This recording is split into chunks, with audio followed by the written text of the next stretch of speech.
Welcome back, WNST, Jackson, Baltimore, and Baltimore Positive. We're positively into the off season right now. Luke Jones joins us to put a cherry on a bow on a whatever of a season that you make it 2 weeks into the playoffs. And quite frankly, Luke, this really speaks to expectations of the Ravens and the fan base here.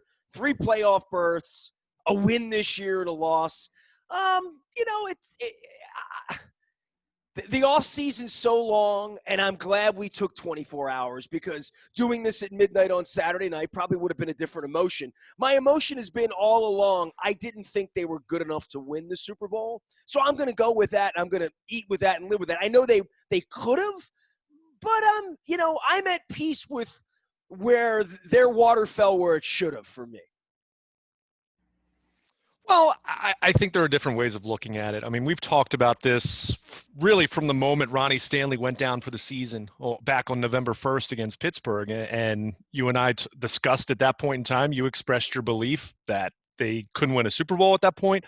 I wasn't convinced that they couldn't, but certainly they took a big hit at that point when you're talking about a guy you had just given a $100 million contract to 2 days earlier. But I think with everything they've gone through, with some of the injuries they had, not that they had an extraordinary list of injuries, but they had injuries that they dealt with. Certainly they weren't as healthy as they were a year ago when they went 14-2 and you win 12 straight and you're the best team in regular season franchise history. But they dealt with that. Of course, they go 1-4 out of the bye week, and they have the COVID outbreak, something that no one could have foreseen 12 months ago when we were talking about the loss to Tennessee. And the Ravens are going to catch the plague team next year. It's going to cost them some games. Yeah, that didn't even make any sense a year ago, right? I mean, right. I mean, the mere concept of social distancing 12 months ago, who had heard of that? So from a relative standpoint, we had kind of said this going back to December, that if this team could get into the playoffs, if they could win a playoff game, at that point, you consider the season a success. And that's understanding going into the year. They had very high expectations. How can you not when you're 14-2 the previous year and you have 13 Pro Bowl players and the reigning MVP at quarterback? So that's not just the expectations going into the year were absolutely reasonable if you're fancying yourself a contender and one of the class teams of the league. So I don't want to sit here and do cartwheels over the final outcome of the season, because I think we'll get into Saturday night and just how ugly that football game was for the offense and special teams, quite frankly. But with the proper perspective in mind, as you mentioned, the emotions late Saturday night that fans have compared to Monday morning, compared to Wednesday, compared to a week from now, I think you do gain a little more perspective. But I will say this, fully acknowledging they did win a playoff game and fully acknowledging the relative expectations after everything they had gone through, the season being a success, I do go back to where they were a year ago when we were talking the day or two after the loss to Tennessee. And I do question, does the future appear as bright now as it did 12 months ago, when we are going to be talking about some of the same exact questions that we talked about 12 months ago after they lost to the Titans? So I think it is fair to ask that. It's not to say that they're not one of the best teams in the league and not going to make the playoffs next year, but many of the same questions: the offensive line, the passing game, Lamar Jackson as a passer, this football team in general when it gets into January, the mistakes that we saw on Saturday night, some of the same mistakes that plagued them at various points over the course of the regular season. I think it is fair to ask some of those questions, and I think it is fair to continue to ask, what's it going to take for this team to get over the top, to get over the hump? Because, I mean, the reality is, Nestor, we've talked about a historic running game over the last 2 years. They've rushed for over 6,000 yards the last 2 years. It's unheard of. They can't run for any more than they've run for. Right? Right, correct. I don't think there's a ceiling that's higher than what they've done the last 2 years in terms of rushing. Well, you look in the postseason the last 2 years, their season low in points scored has occurred in the postseason the last 2 years. And, that's not good. If you go to Buffalo and you lose 23-20 or you lose 27-24, you're you're disappointed, you're devastated in the way that you always are when the season comes to an end, but but you understand that you left it all out on the field, right? Lamar Jackson throws for a couple touchdowns. The offensive line protects to a reasonable level. Maybe Buffalo did a pretty good job against their running game, but they Maybe still you make scored your field points. goals.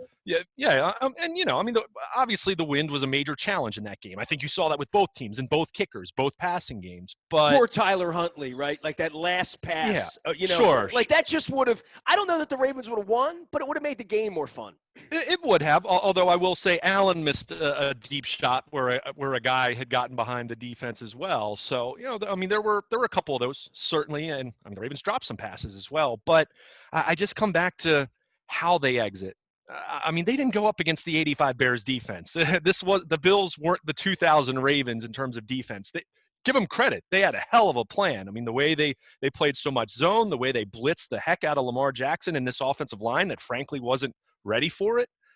So you give them credit, but at the same time, we're talking about this thing, and we've talked about having all these young players. We know they're not getting any more or any cheaper. We know that an extension for Lamar Jackson is rapidly approaching. If it's not this offseason, it's going to be very soon thereafter, with him being in his fourth year.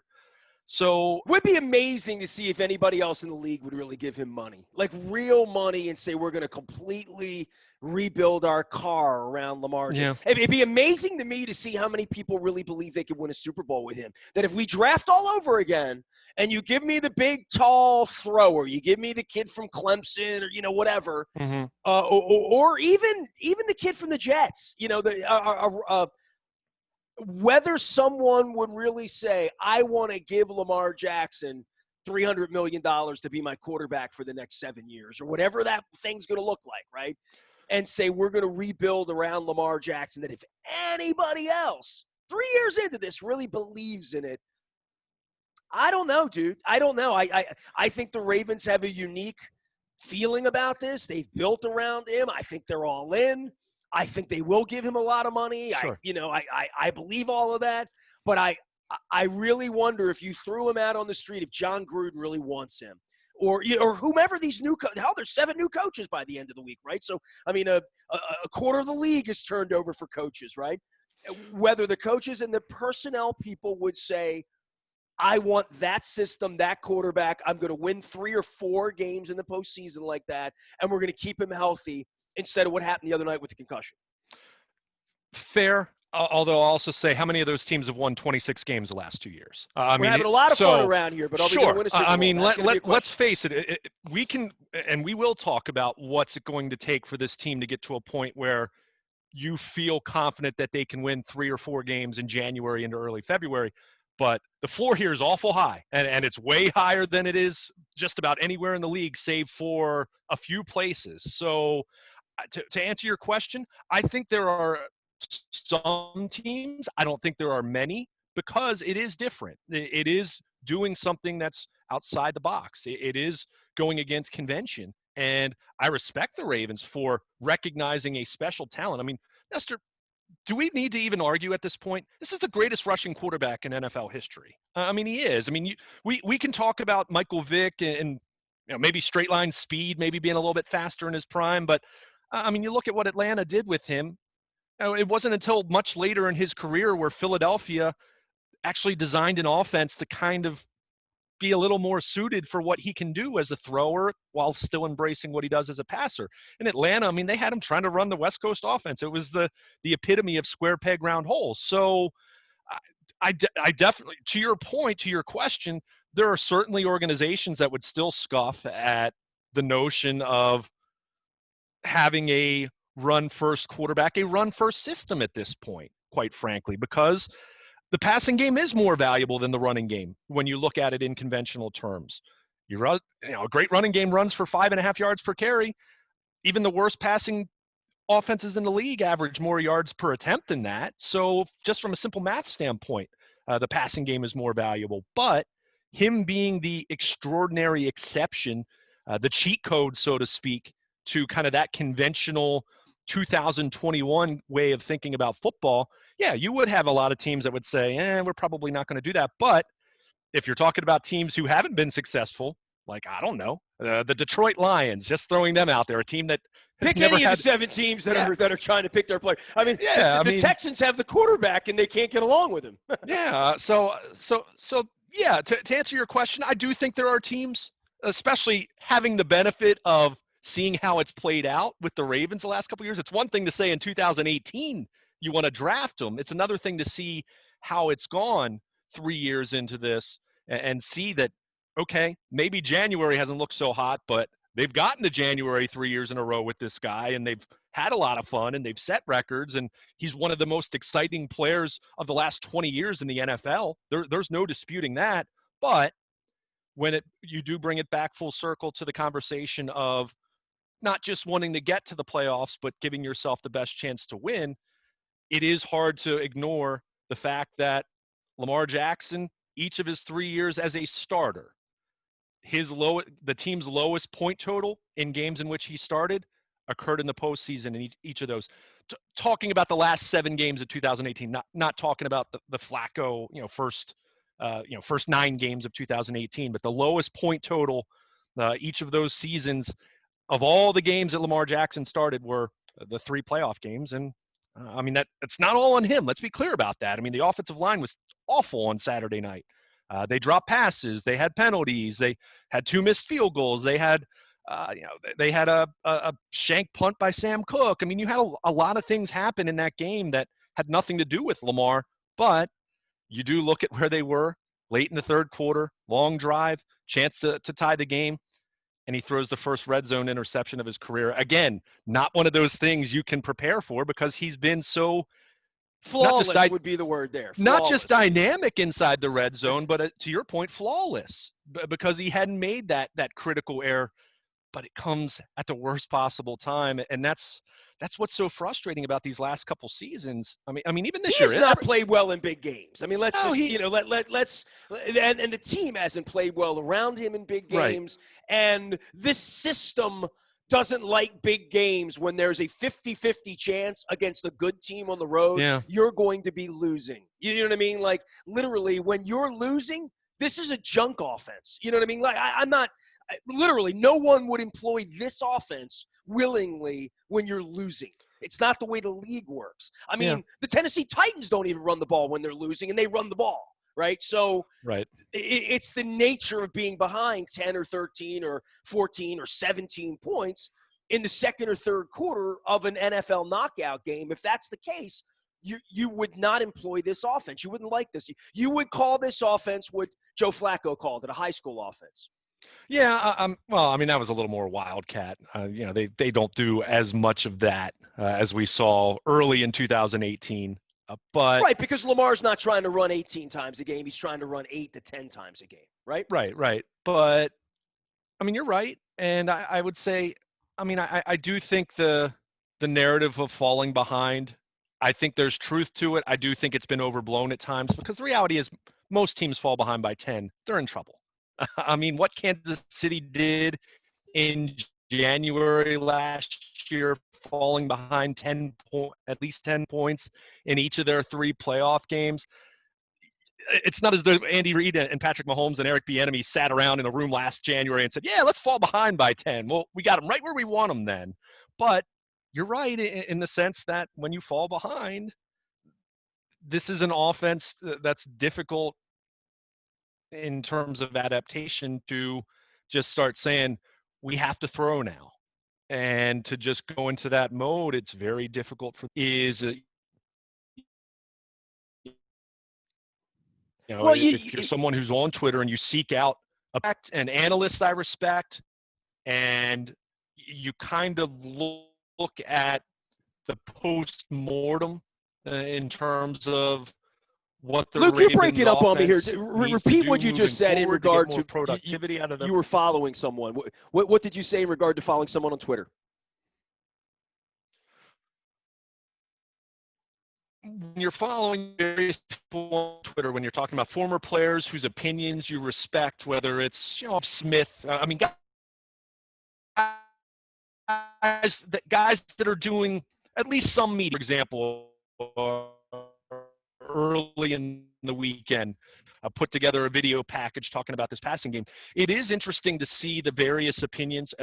Uh, and I'm not talking about the fire Greg Roman into the sun and that kind of anger, but talking about constructive criticism as far as this passing game not having a whole lot of sophistication and variance and route concepts.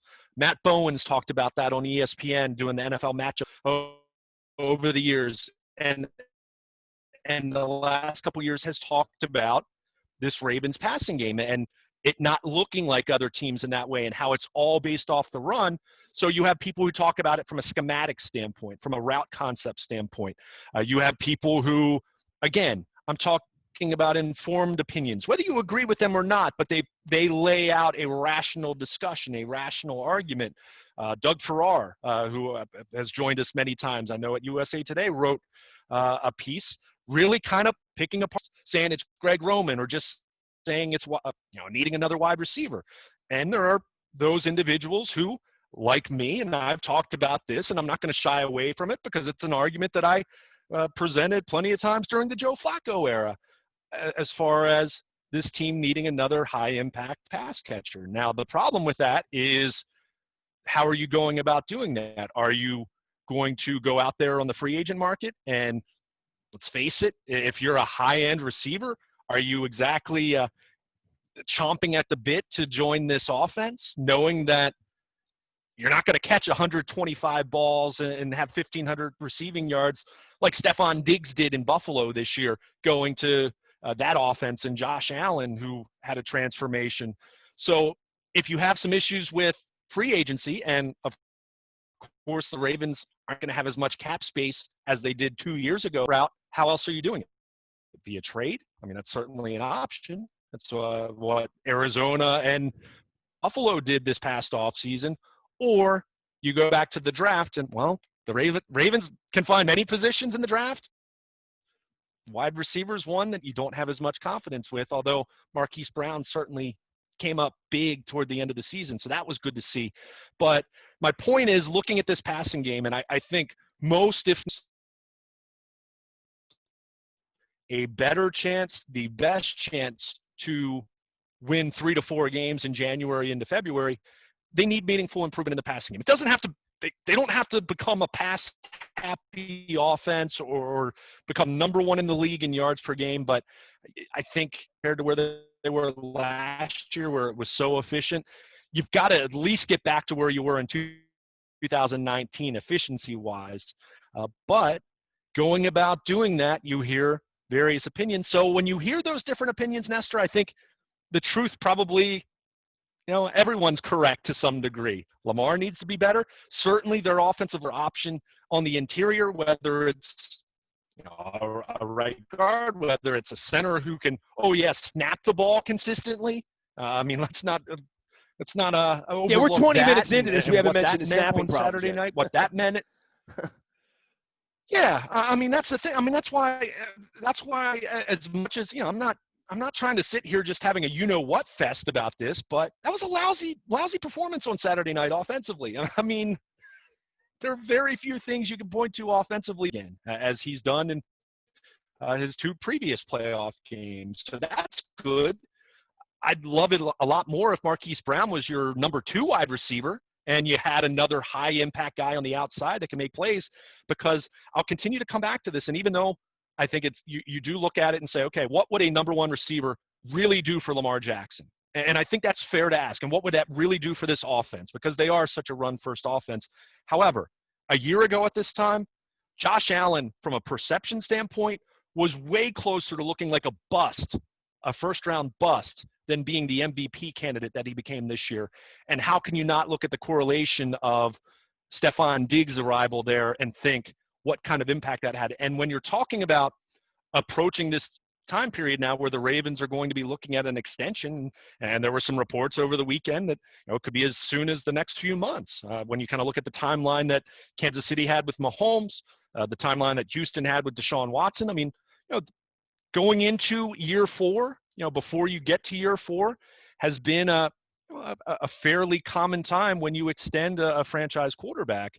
But before you do that, And this isn't me saying you wouldn't do that, but before you do that, aren't you just completely fascinated to see what that kind of receiver, if you brought that kind of receiver into this offense, what that would do? And to see if Lamar Jackson, who made this phenomenal jump from his rookie year to year two, aren't you fascinated and captivated and just completely intrigued by the idea of if you could bring in, whether it's an Allen Robinson or Godwin, who's might end up getting the tag. I mean, throw out whatever whatever free agent to be, whatever disenchanted guy that another team doesn't want to pay. What happened with Diggs in Minnesota? There's a falling out there. Hopkins in Houston. It happens. I mean, we know the wide receiver position and and how guys can be, how guys can be, whether it's justified or not. So whether it's that avenue or, and I wouldn't feel nearly as confident about this just because the organization hasn't had a great track record drafting a receiver early.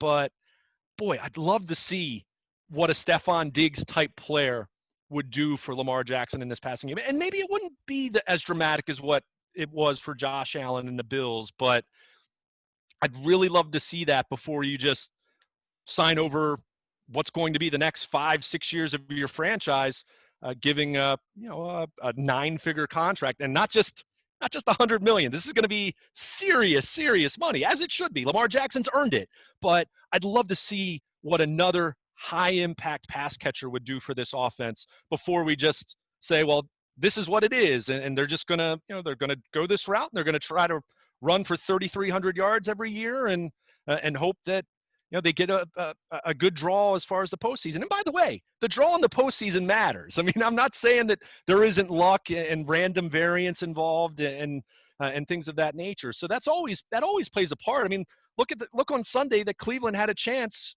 Patrick Mahomes goes down in the second half, and suddenly it's Chad Henne playing quarterback. So weird things can happen. Weird things have happened on this team's 2 previous Super Bowl championship runs.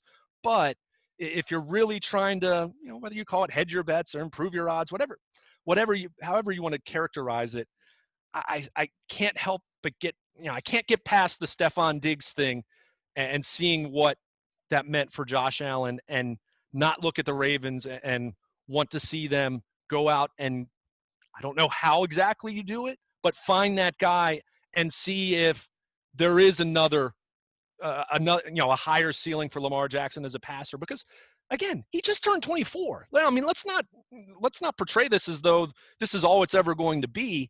But when we're talking about kind of the same issues back-to-back years now, I don't want to count his rookie year because I mean he wasn't really supposed to play a whole lot his rookie year. It just happened to play out that way.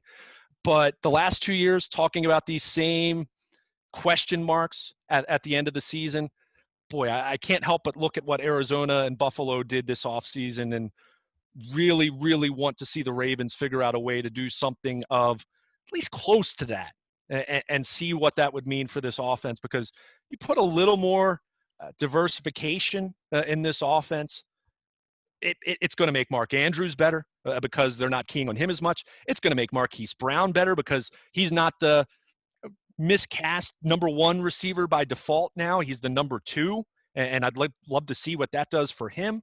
And it's going to make that running game that much more of an absolute nightmare to deal with if you know that the Ravens feel more confident in going out there and throwing more frequently when they want to, when the matchup dictates that. So it's just something that I feel the way I feel about it, and I'm not guaranteeing that means they become a top 5 passing game. I'm not suggesting they have to become a top 5, but they need to be better than they were, and certainly need to be better than they were on Saturday night. But that's a multi-pronged task right there when you're talking about the O-line, you're talking about pass catchers, you're talking about scheme, and you're talking about, yes, your young quarterback who, at times this year certainly did not play at the MVP level that he did a year ago, which, some of that regression, as I said at the beginning of the year, should have been expected, but you want to see this thing continue to move forward. And that's where I go back to my original question we can look at this season and say they won a playoff game and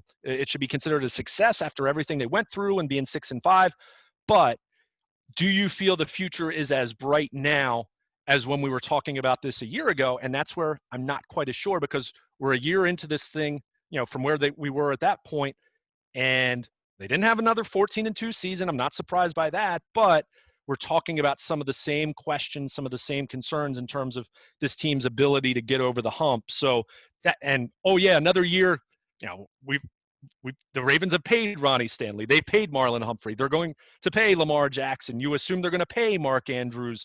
What does that mean for Marquise Brown? What does that mean for Orlando Brown? These decisions are coming. And by the way, they're going to have some free agents that walk out the door this offseason, most likely on the defensive side of the ball. So, it doesn't get easier, is my point. So what are you doing to try to get over the hump and diversify what you do a little bit more? I mean, that defense, we haven't even talked about the defense and the effort they put forth on Saturday night against one of the best offenses in the league. I mean, they gave up 10 points, the defense did. So you feel for that, but is there going to have to be some give for something on the defensive side of the ball in order to, as I talked, have this offense evolve and grow a little bit more and be able to beat you a little bit more with the pass than they were in 2020? Luke Jones is here. He is Baltimore Luke, out on Twitter, Facebook, Instagram. His Wi-Fi is a little messy up in Pennsylvania, but we're getting that under order. Ness at BaltimorePositive.com finds me all the time. We are going to be diving into democracy as well as the Ravens off-season here.